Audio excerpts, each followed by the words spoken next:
Ya, hai semua. Assalamualaikum warahmatullahi wabarakatuh. Salam sehat, salam sejahtera untuk kita semuanya dan selamat datang kembali di acara di Leaders Talk. Nah, dan masih bersama saya tentunya Dio Prastio dari Vapet ITB Angkatan 54. Nah, pada sesi kali ini saya akan melanjutkan nih wawancara kepada narasumber yang sebelumnya masih sama yaitu Bapak Jody Heru Iswanto.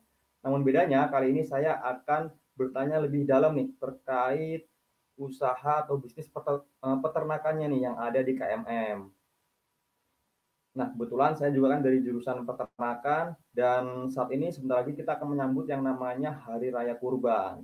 Nah, kalau saya lihat di sosmed itu sih udah banyak nih teman-teman yang mulai share story terkait price list harga domba, kambing, dan sapi pun juga ada. Nah, kebetulan banget di sini Bapak Jody adalah aktor penting nih yang dalam bisnis jual beli kurban di Jabodetabek. Nah, untuk itu makanya saya tertarik untuk menggali lebih dalam terkait tips maupun strategi dalam usaha peternakan yang Bapak Jody jalani di KMM ini.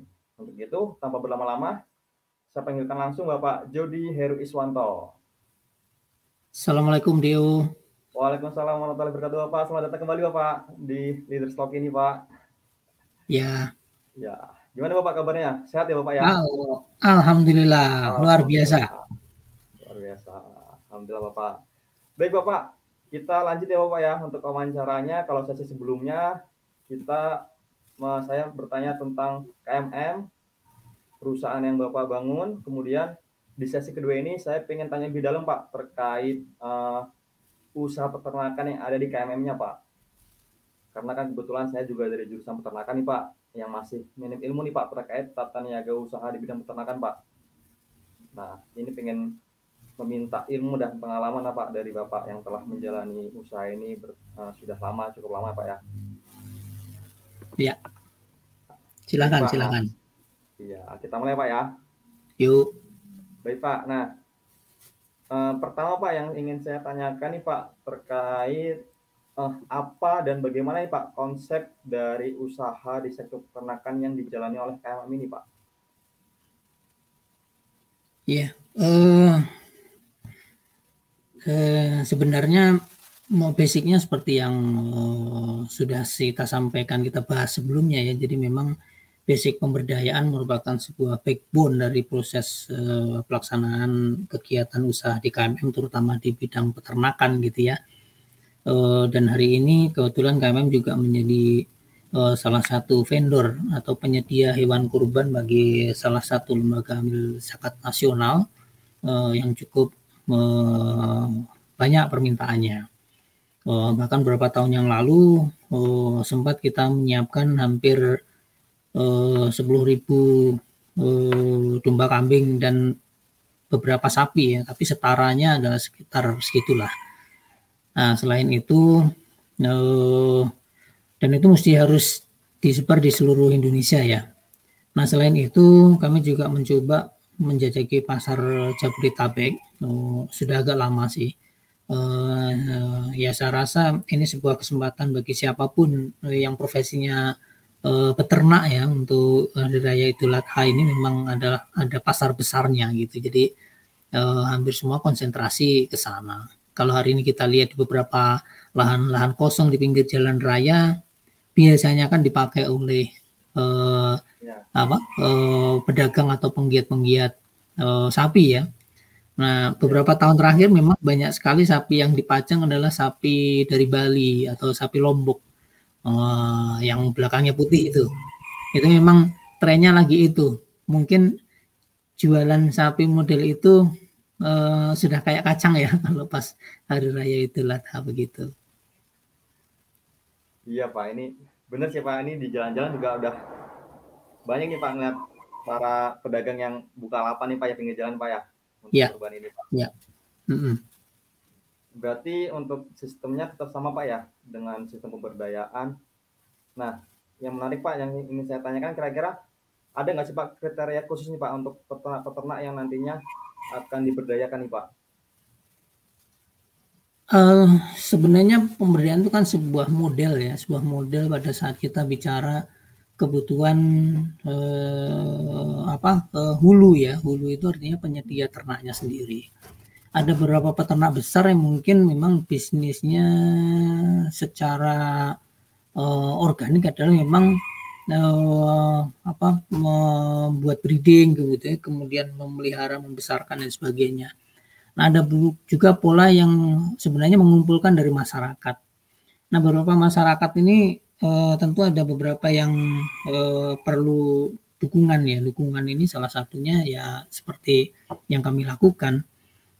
Kami bermitra dengan petani yang sekaligus juga peternak dengan proses pemberdayaan ini memang dari awal. Jadi biasanya kita lakukan sekitar 6 bulan atau 5 bulan sebelum hari raya Idul Adha itu kita sudah mulai pendekatan dengan mereka.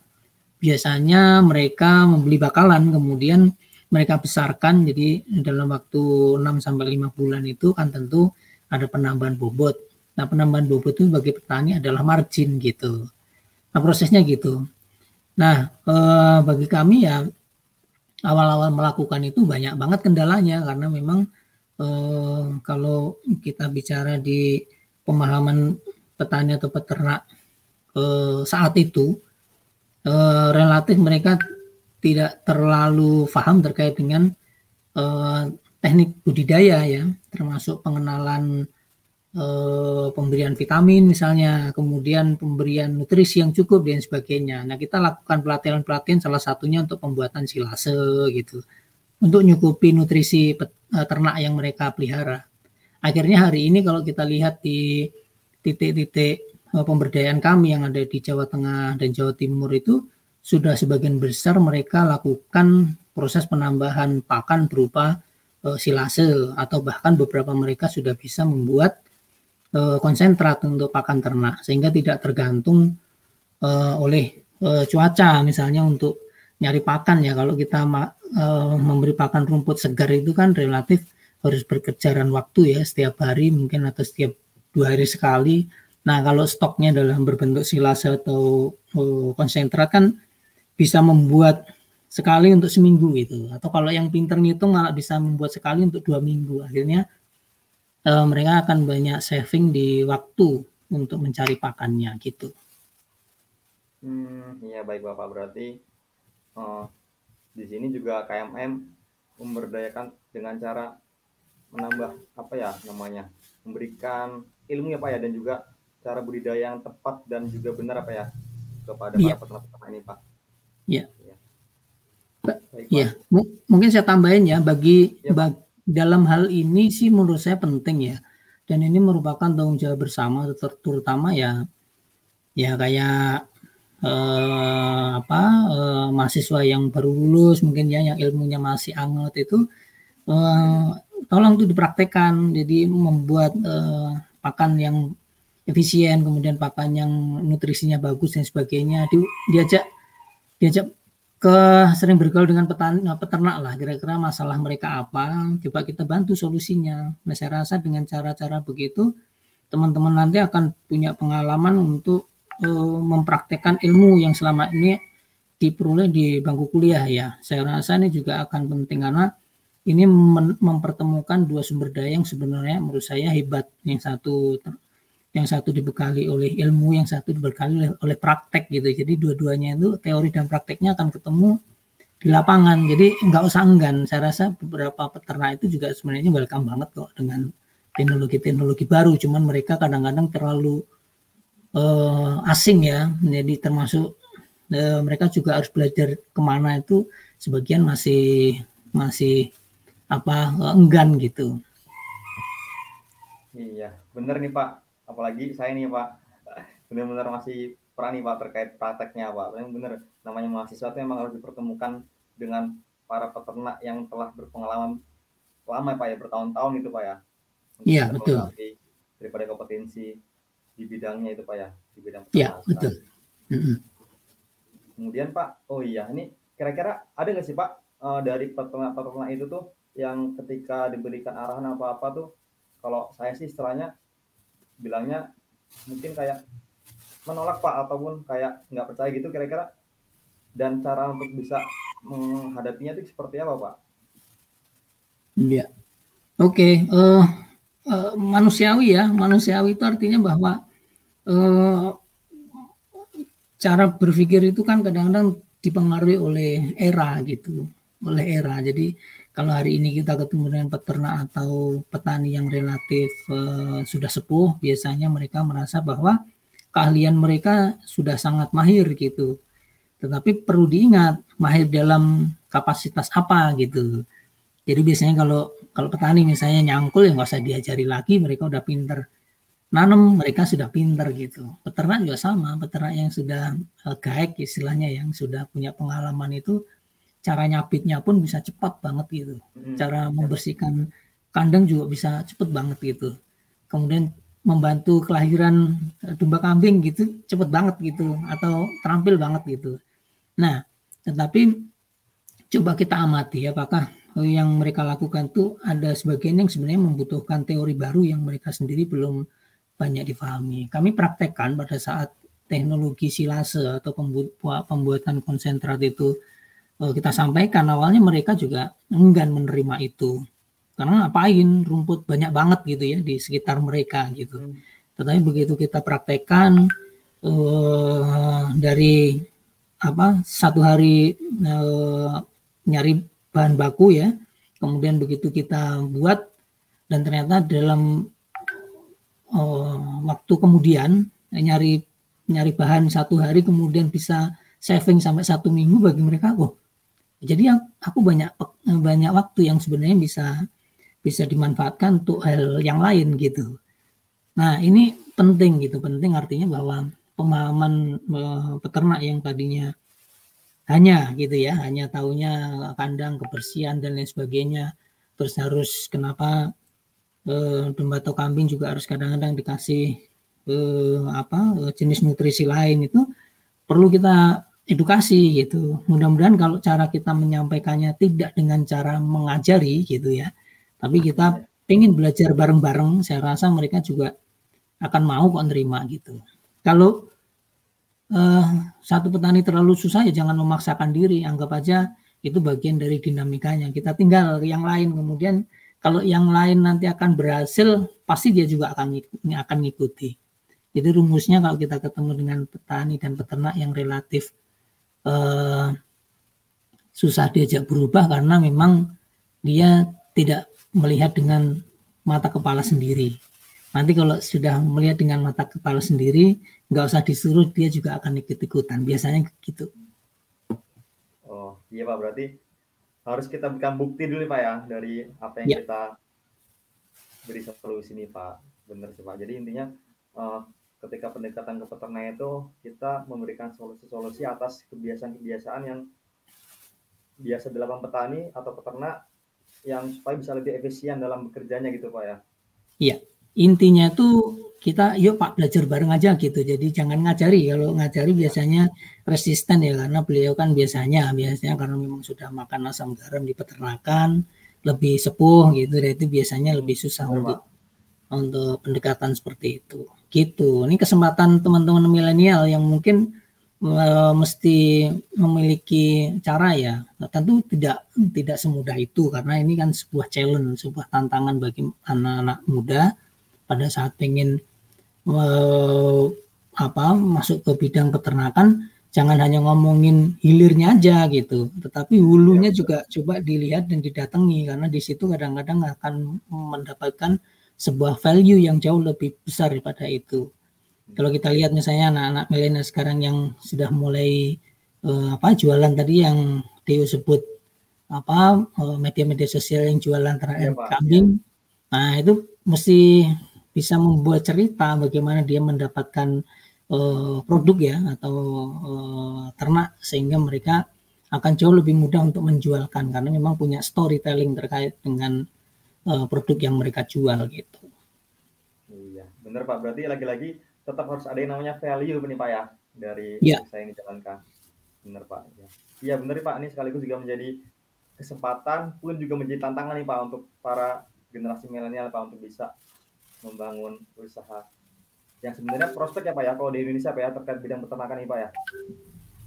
Ya, sepanjang pengalaman kami ya udah mungkin lebih dari 10 tahun ya, bahwa semakin hari ternak ini bukan semakin kurang peminatnya, karena semakin hari juga semakin bertambah, termasuk hari ini kalau kita lihat startup atau usaha-usaha baru yang dibangun oleh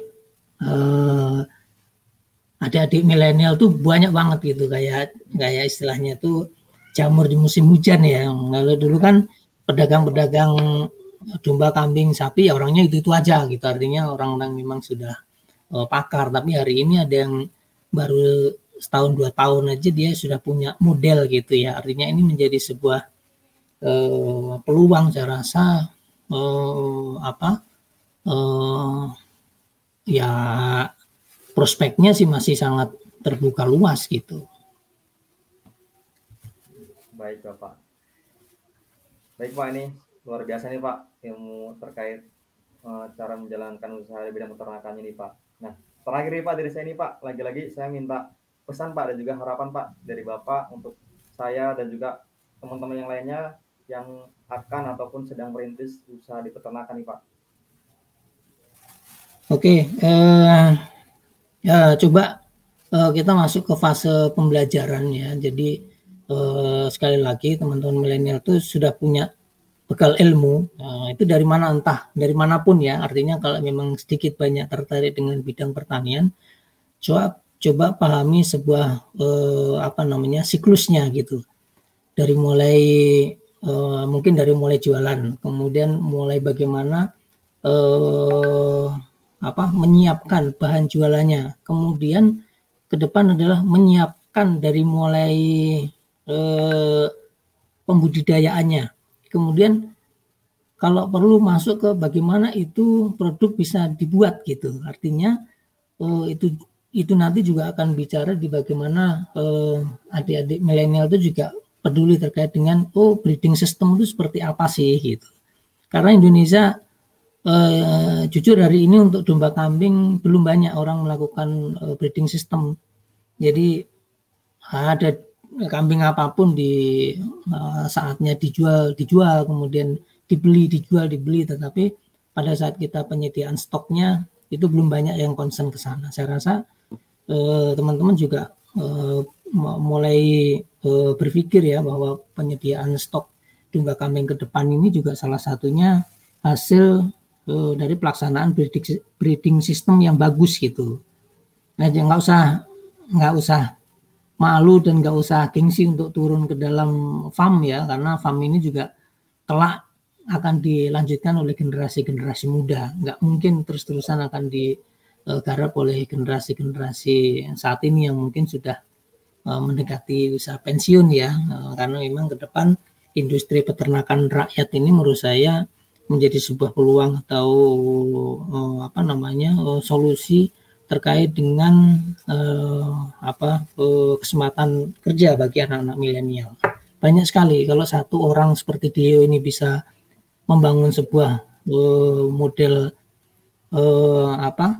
rangkaian bisnis peternakan dari manapun nih. Saya on farm aja Pak untuk mengembangkan ternak dari breeding sistemnya aja. Mungkin akan puasa sekitar 3 tahun 5 tahun ya, tapi tahun ke-6 saya rasa udah pasti panen gitu. Oh, aku di bagian distribusi aja Pak. Nah, hari ini distribusi ternak itu juga tentu ada peluang juga gitu. Jadi banyak anak-anak muda sekarang seperti Dio misalnya, kemudian kalau akan mempunyai karyawan atau mitra kerja sekitar 5 orang. Nah, kalau ada 100 Dio sudah berapa orang yang sebenarnya akhirnya mendapatkan pekerjaan gitu. Sedangkan di Indonesia jujur kebutuhan ternak ini sebenarnya tidak hanya di hari raya Idul Kurban ya, tapi secara rutin sebenarnya masih terbuka peluang itu. Gitu Deo.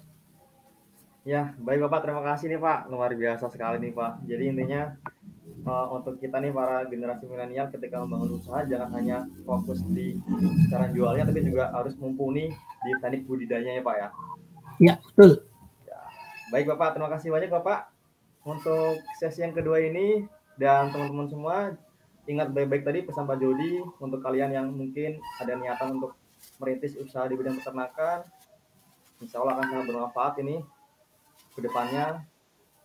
Dan baik Bapak, dengan ini mungkin saya rasa cukup Bapak yang saya tanyakan, dan sekaligus menjadi akhir sesi kita Pak di Leader Talk ini. Terima kasih banyak Bapak atas kesempatannya atas waktunya di 2 sesi ini. Insya Allah bakal memberi banyak manfaat nih Pak untuk silakan usaha baik di bidang pertanian maupun di bidang peternakan juga Pak. Oke. Sukses ya. Selamat. Sudah sesi bincang. Iya Pak, siap. Bincang bersama Pak Jody Heriuswanto. Terima kasih banyak Bapak Jody, sekali lagi saya ucapkan. Dan baik, sekian teman-teman semua untuk sesi kali ini. Jangan lupa untuk ikutin terus channel Leaders Talk supaya kalian bisa mendapatkan banyak sekali manfaat dari para mentor-mentor hebat yang lainnya. Baik, saya mohon maaf apabila banyak kekurangan. Dan bagian terpentingnya jangan lupa untuk like, comment, subscribe, dan share channel ini ke teman-teman yang lainnya supaya kebermanfaatannya bisa dirasakan oleh semuanya. That's all. Terima kasih banyak teman-teman semua. Saya Dio Prastio, pamit. Wassalamualaikum warahmatullahi wabarakatuh. Oke, dan yang paling terpenting, jangan lupa teman-teman untuk like, komen, dan subscribe, serta share konten ini, agar konten ini bisa bermanfaat bagi alumni-alumni yang lainnya. Terima kasih.